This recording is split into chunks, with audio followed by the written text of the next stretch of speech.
Hello everybody, and welcome back to the new VR news. As always, I am Mateo311, and this is your one channel for everything VR related. This is going to be a pretty epic week for VR. There's tons of new releases, including Medal of Honor, which has an amazing new trailer. There's Project Wingman, Deus, Warhammer 40k Battle Sisters, and Frontpoint. I mean, there's literally something for everybody, and if you just don't have the budget for a new game, many of our favorite games are receiving updates. And speaking of updates, there's some new killer VR headsets available. And finally, I got to check out a game demo where all the NPCs would be played by live actors. So let's not waste any more time and jump right into this. Okay, so first up is Hyper Psychic Gauntlets. It's a new bullet hell wave shooter that puts a little bit of a twist on the traditional formula. You'll be using telekinetic powers to smash enemies into each other. I'm definitely intrigued and we'll have to check out this title. So next up is Frostpoint Proving Grounds. This is a 10v10 tactical shooter set in a sci-fi world and also featuring PvE elements. Now I played through this game through various stages in its beta and I wasn't completely sold. Well, based on the mixed reviews, it looks like they haven't fixed some of the bugs I came across and the server population is quite low. It's a shame though because this game did show a lot of promise and it was definitely a unique shooter experience. Now a game that had a much better release is Project Wingman. Now this is playable in both flat screen and VR, and by all accounts, the VR version is excellent. There's a single player campaign, over 20 different aircrafts to fly,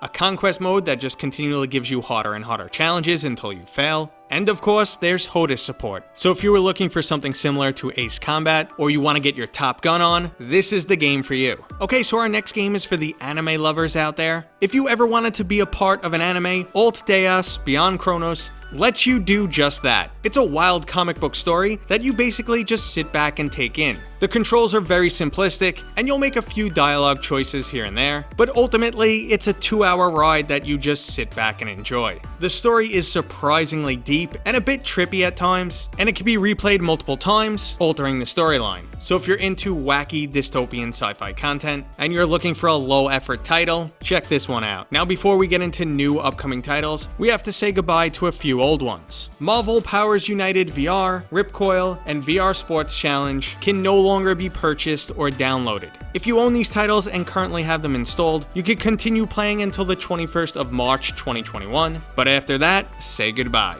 Now if you happen to purchase these games within the last 6 months, you are eligible for a refund.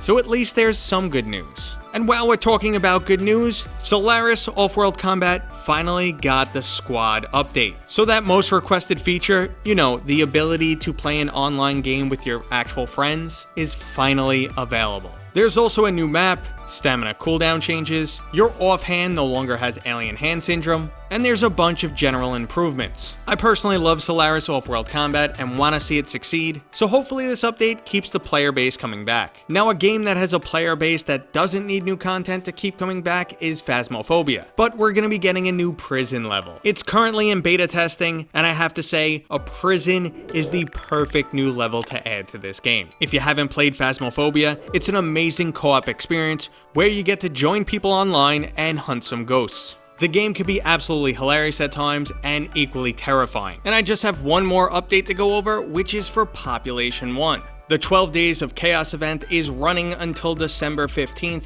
It's covered the map in snow and snowflakes, and it's your opportunity to earn some really cool new skins. Again, these frequent updates is just one reason why the title remains so popular. But if updates aren't enough for you guys, Respawn dropped a multiplayer trailer for Medal of Honor. And oh my god, does this look insane. But we also got the recommended PC specs, and they're also insane. We're talking an i7 9700K, 160 gigs of space, and an RTX 2080. This makes me really skeptical that they'll ever be able to bring this to the Oculus Quest, but you never know what can happen. Well, we'll find out a lot more when this game releases this Friday on December 11th. Now, while this was an Oculus-funded title, it will still be available from Steam. So luckily, we're not looking at an Oculus exclusive. But there is an Oculus exclusive releasing this week, and that's Warhammer 40k Battle Sisters. So if you're not interested in World War II, or you only have an Oculus Quest, you can dive into the bleak future where there's only war. Now I'm currently on the 4th level of this game, and while I feel the title itself is held back by the hardware in the Oculus Quest, it's already a way better shooter than Star Wars Tales from the Galaxy's Edge. If you're not familiar with the Warhammer series, it is a dark, gritty, and brutal world filled with religious zealots,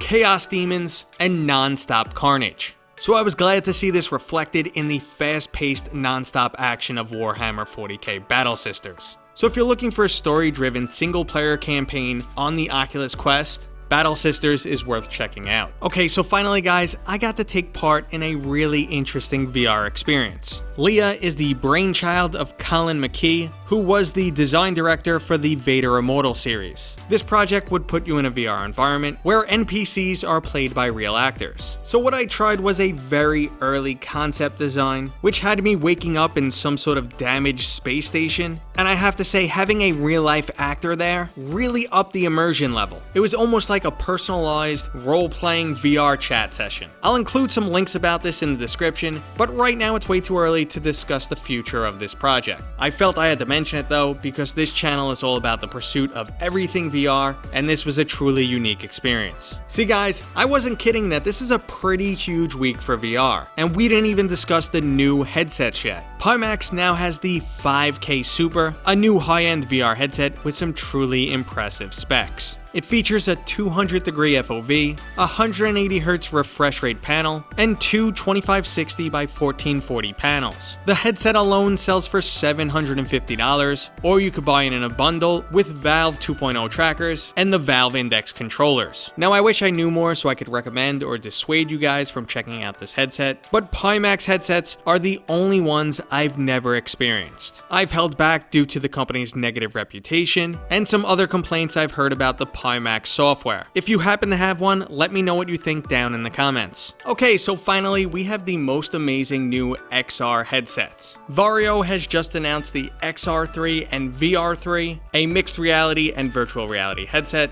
featuring what they call the full frame bionic display, which is capable of human eye resolution. So this is actually two separate panels per eye, a micro OLED in the center for super high pixel density, and a larger LCD panel which would take up the rest of the view. Now those secondary lower resolution LCD panels still have a significantly higher resolution than what you'll find in the current highest end consumer product, the HP Reverb G2. So if you haven't figured it out by now, this is not a consumer level product. The minimum GPU required to run this beast is an RTX 3080. So you might wonder why I'm even bothering to cover this headset. The simple reason is these high-end enterprise headsets are a potential glimpse into what the consumer might get a few years down the line. The headset also features an array of other sensors, including high precision eye tracking for foveated rendering, and automated IPD adjustment, ultra leap hand tracking, and super high pixel density, low latency, pass-through cameras for their mixed reality headset. So maybe 5-10 years down the line from now, the average consumer can be enjoying a VR experience that's basically indistinguishable from reality.